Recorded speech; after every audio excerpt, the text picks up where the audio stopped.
Ako nga pala si Elvin Manolo sa residente ng Barangay Pinagbuhatan. Isa ako sa fire victim dun sa Mulabe. Ngayon nag-claim po kami, binigyan kami ni Mayor Bico ng financial assistance. Ayun.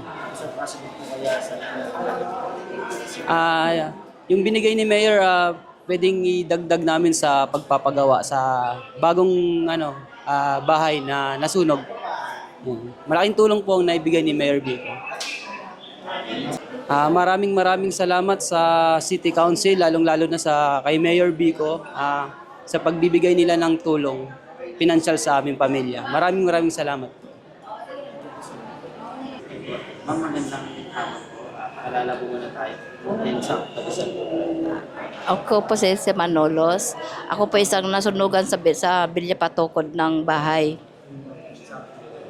Sa Nagpayong Bilya Patukod po. Pinagbuhatan.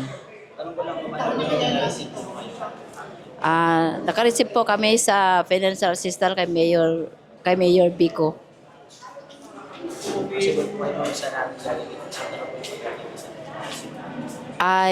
Ito po malaking tulong ng pagbigay ni Mayor ng tulong sa amin pang-umpisa ng pagdagdag ng paggawa ng bahay. Maraming salamat po kay Mayor Bico Soto. Maraming salamat po.